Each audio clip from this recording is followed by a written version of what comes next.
Logistic regression. Now, we have always heard about logistic regression in machine learning, but how many of us actually know what logistic regression is? In logistic regression, we are basically trying to do a binary classification. That means if you have an option between two objects and you have to decide, it can classify it as a binary 0 or a binary 1. Take an example, this picture of a cat. I want to use machine learning to figure out whether it's a picture of a cat or a dog. Now, when you're dealing with binary classification, there's an option for a hard decision classifier and a soft decision classifier. Now, if you're using the concept of a hard decision classifier, it is giving you that it's a cat. However, in a soft decision classifier, it gives you a probability. That means with how much accuracy it's able to predict that it's a cat. In this case, it's able to predict that it's a cat with a 90% accuracy. Now you can read this entire blog that I've written to understand the whole concept. Over here, what do I need by binary classification, and what's a soft decision classifier and a hard decision classifier, what's a multi-class regression, but let's not dwell too much into it and start with an example. Now, what I'm trying to do in this case, I want to classify the different factors that would classify whether a cancer cell is either benign or malignant, depending on various parameters. This code was able to predict it with an accuracy of 98%. But let's look into the code and the data set that we have. Now, in this code, the first step is always import some of the libraries. Now, if you import the libraries, you don't have to write a function for each one of them. These are the common libraries that we need. The NumPy library. Now, since you want to plot the graph, a matplotlib library is needed. We need to import the pandas, and obviously we are trying to do linear classification over here, so that's why you need to import the linear model. Now, obviously, I want to use some preset data sets. So I'm trying to read this data set, which is available in the UCI library. So in the UCI library, you would see over here, they try to take different factors of a cell and they're trying to classify it as either benign or malignant. So they took in several factors such as the thickness, the size, uh, chromosomes, and everything else in details. You can find it on their website. But overall, I can see over here that basically what they're trying to do is 1, 2, 3, 4, 5, 6, 7, 8, 9. They're taking in 9 variables and they're trying to classify as either as a class 2 or a class 4 over here. Now, it is said over what I did over here is that when it's a class 2, I'm calling it as a benign sample. When it's a class 4, I'm calling it a malignant sample. So as I said, the first step would be to import the libraries. The next step would be to load the data. Now, on their website, this is their website. In order to access this website, make sure you use, since it is an Excel file, you have to use pd.read_csv. Now, there might be some data sets which might not include all the variables and it would give you some error. So it's best to use df.drop_na. So it would drop off if there is some missing data. It would drop up those entire rows. And right now I am trying to read only 10 of the samples over here. That's why I wrote df.head 10. That means it would read only 10 of the samples. 1, 2, 3, 4, 5, 6, 7, 8, 9, 10. So the first step was to import the library. The next was to load the data. Now, what I have to do, I'm just trying to focus on that, whether it's a malignant cell or whether it's a benign cell. And the classification is that if it's a benign, it's in a class 2. If it's a malignant, it's a class 4. So once you've done that, I'm just trying to, now, as I mentioned, there are nine variables. It would be very hard to consider on the first step all the nine variables. So for now, I'm just focusing on two of those variables. One is the size and one is the march.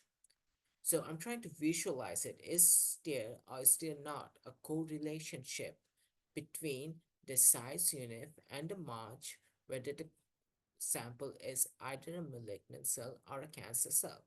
So I have to plot the graph.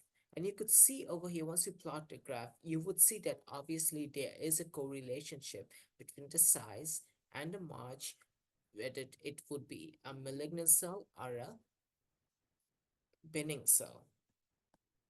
So what I'm trying to do over here, I'm trying to draw a line over here, because like you would see over here, if you do like a visual representation, that once over here, as long as it's below 4.5, the march, or the size unit, as long as it's below 4.5, on this side is mostly malignant cells, right? So you can see it's mostly red.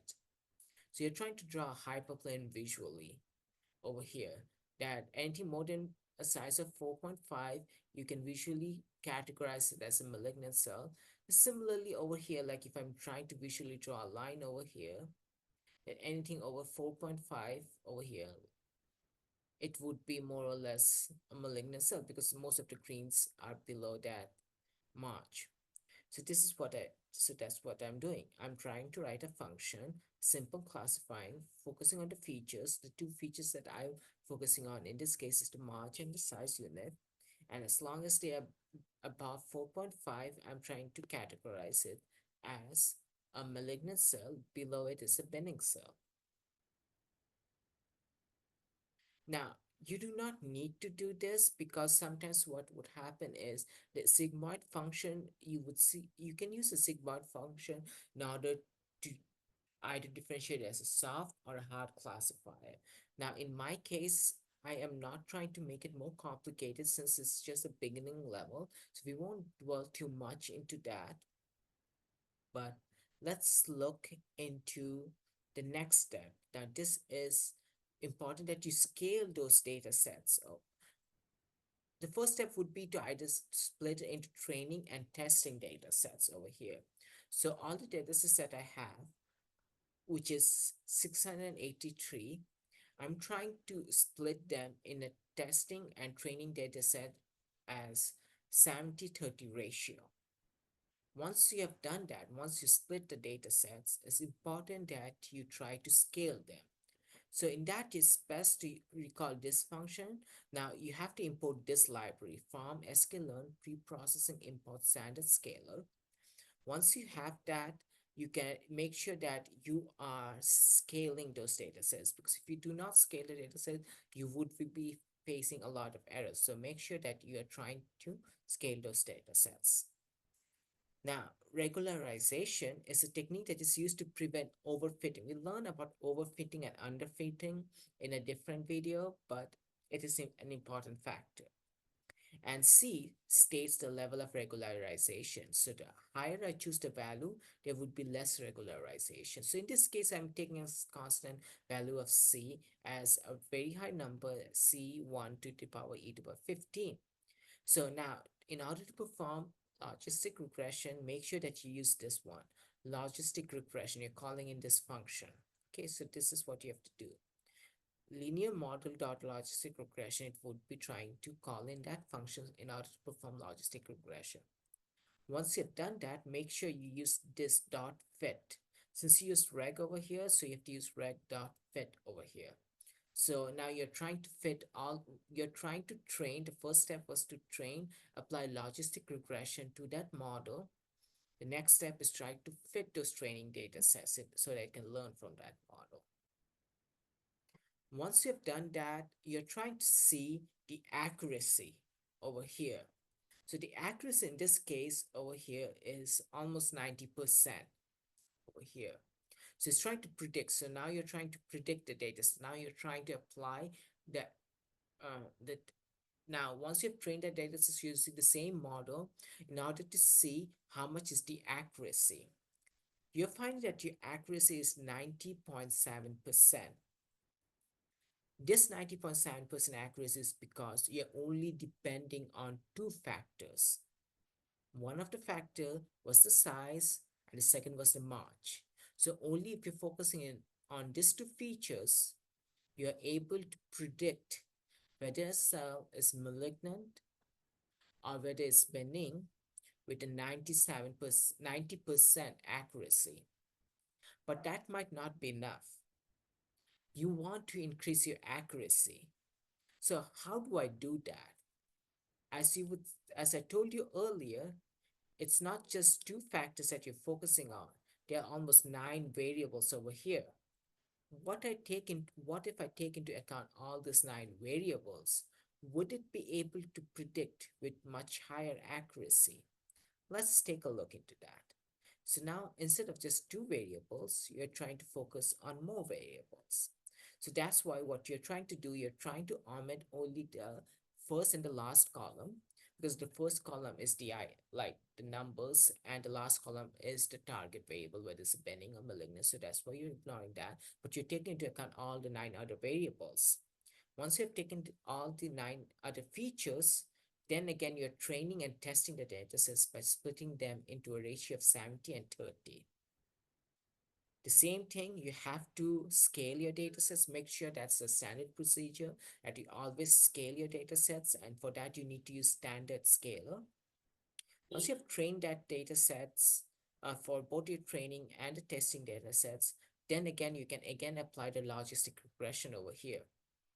And you're using a pretty high value of C because of the regularization. As I said, I will discuss the concept of regularization in the next video, but for now, just remember you have to use a pretty high value. Now, once you've done that, now look into your accuracy. Once you considered all the nine variables, your accuracy increased to almost 96%. That's a pretty high number compared to 90%. So that is how you are able to show that if you consider more parameters, you might be able to improve the accuracy of your prediction of whether it's a malignant or whether it's a benign cell. Now, as I said, this is a multiple regression model, right? So you're trying to create, it would be you need to know the coefficients for each one of the parameters. So this is how you are trying to get the slope parameters over here. So all you have to do, if you are trying to figure out the coefficients in this case, all you have to do is use this rec.coef, and you're trying to get the coefficients for each one of them. You can use a k-fold validation, but I'm trying to keep this for a later video. But the whole point was to show you how logistic regression can be applied in order to classify whether a cell